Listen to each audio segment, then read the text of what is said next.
So the board says that this is a coronet, and that this is the Earl's monogram and various other shapes. You can't go inside, unfortunately, but if I point it in there, you can see what the interior looks like as best I can.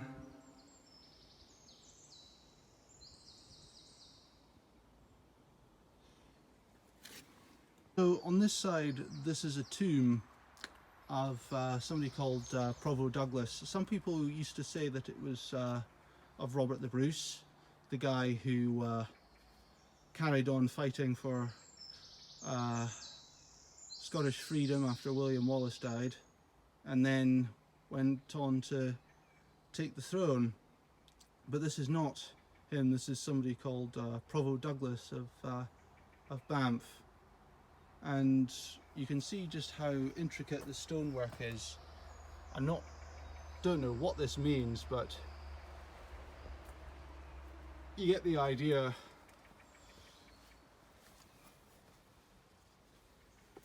So that's supposed to be a St. Andrew's cross. I think one of these symbols is supposed to represent rebirth. Some more what I think is Latin writing, and this symbol I'm not sure what it means. The board did say, but I can't remember now. So yeah, it's quite a big building, and you know, the Earl of Duff, you know, he was so proud of his Scottish ancestry that one of the things he did was he took soil from Banff and put it in one of his places in London. So even though he'd stayed in England, at least for a time, he was able to say that he lived on Scottish soil. So that's as good a history lesson as I can give. It's not my biggest subject, I have to say. Certainly some aspects of local history I'm still getting my head around, but I hope it was exciting enough. And of course, if any of you want to correct me on any details, please feel free to do so in the comments, because comments like that can really help us get bigger and better content, and you help educate the viewers as well. So I'm just going to see if I can push on now towards the spot where the grasshoppers live.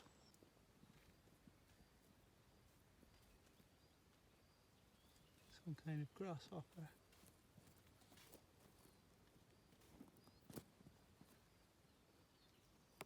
I think it might be a common green grasshopper, I'm not sure.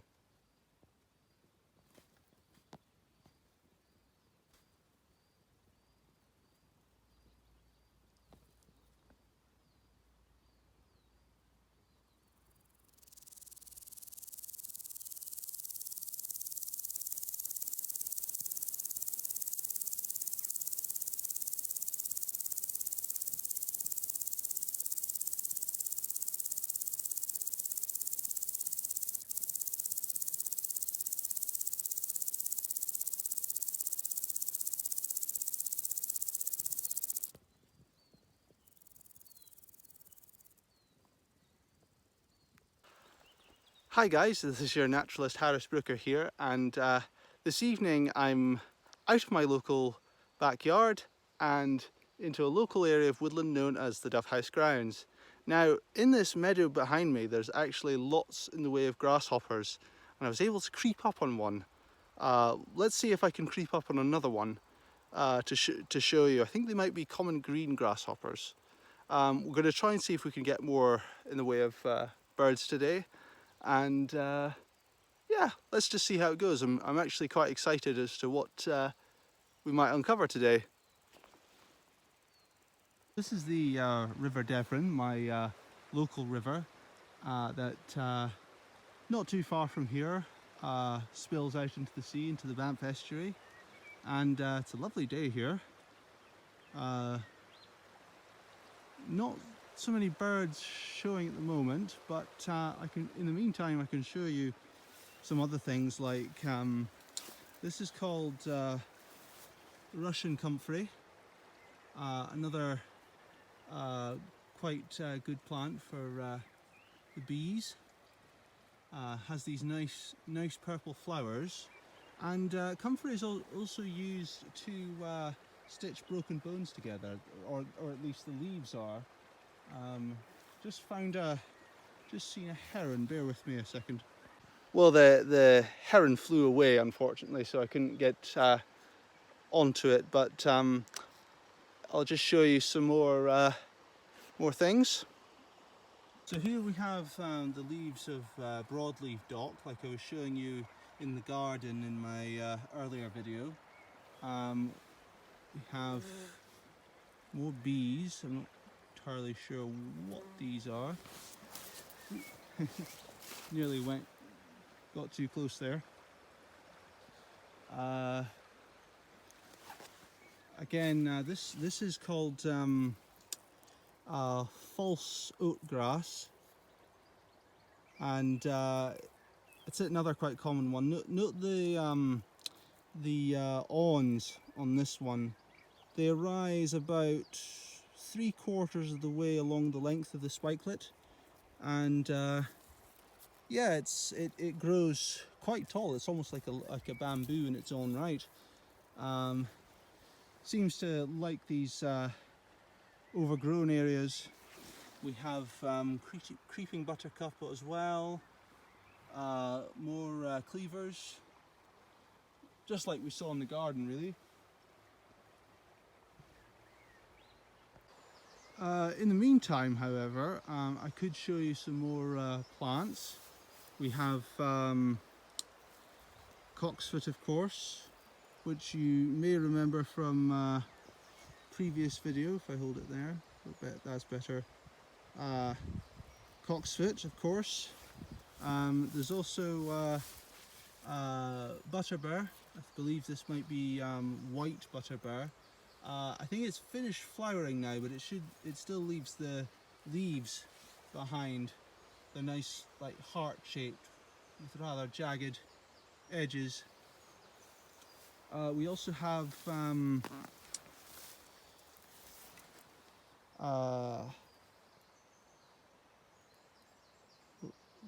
meadow foxtail, I think.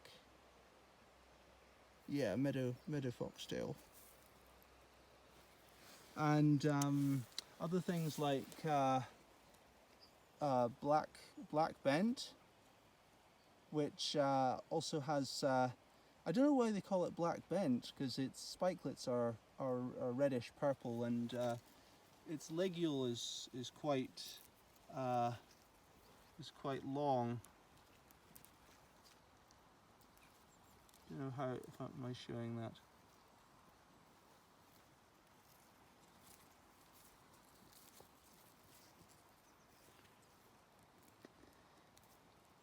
Proving a little bit difficult to show.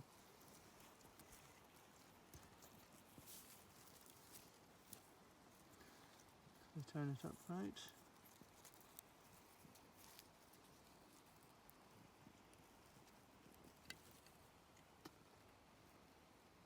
There you go.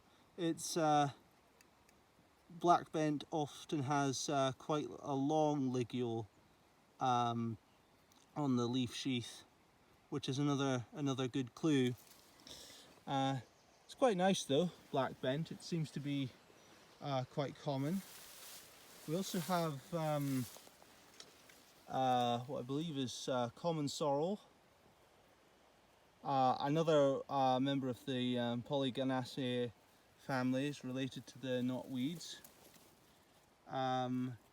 Has these, well, the leaves seem to be quite close to the stem, and they seem to have, this might be a slightly better example. They seem to clasp the stem like that. I think there is another similar species called sheep sorrel, but I think it's usually a bit smaller, and I think the leaves are a different shape. So let's see what else there is. There's more Yorkshire fog.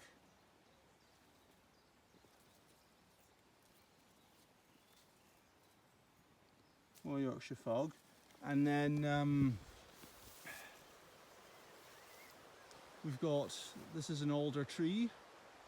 And it's just like, you know, I actually have one of these in the garden.